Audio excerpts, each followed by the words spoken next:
Hey everyone, Ned Baker here. This video is going to have a look into the most underrated muscle to train, the tibialis anterior.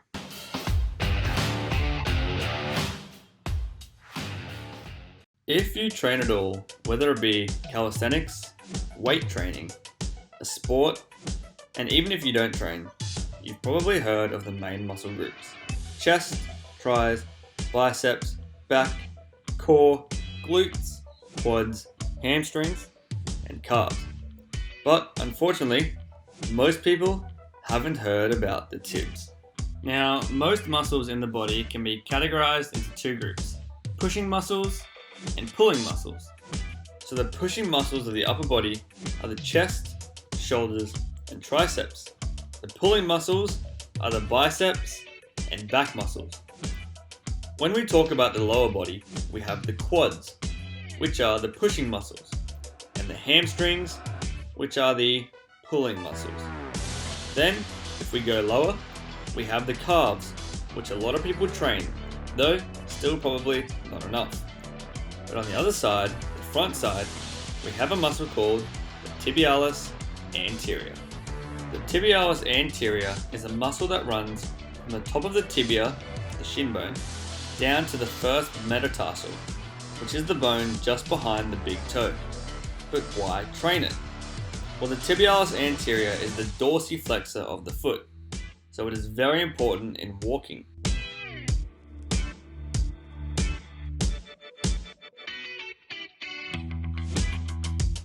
It is also the decelerator of the foot, meaning it's crucial when you're running and have to slow down.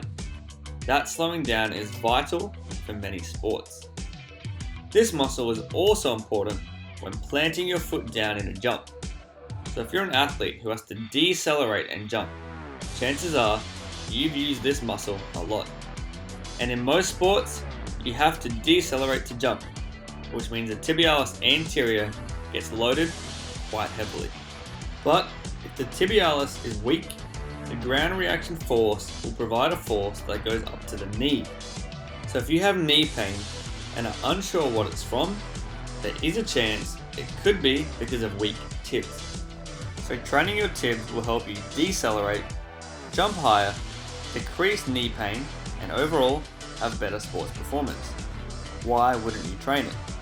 Now, when you do your calf raises, add some tib work in there too. So how do we actually train this muscle? Well, to work the tibs, you only need a wall.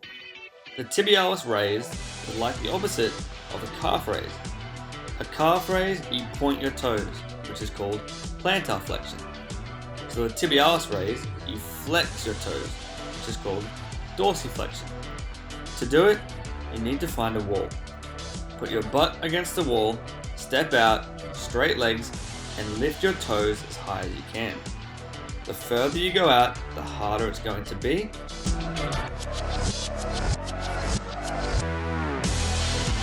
And the closer your feet are to the wall, the easier. Now, there's a few ways to make this harder as well. If you want to stretch your calves while you do it, which will help your pike stretch, you can lean forward and try and get your head down as low as you can. And if you want to make it harder, you can even try one leg at a time.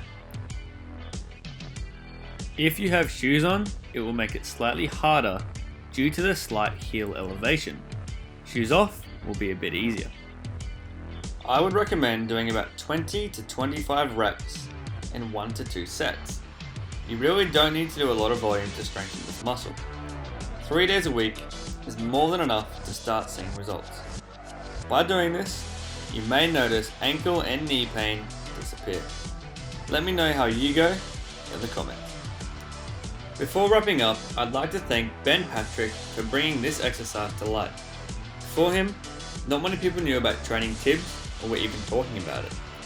But before him, there was a bodybuilder called Bob Gadger, and he was training tibs back in the 60s. But then the way people trained went away from functional training and moved towards training for aesthetics.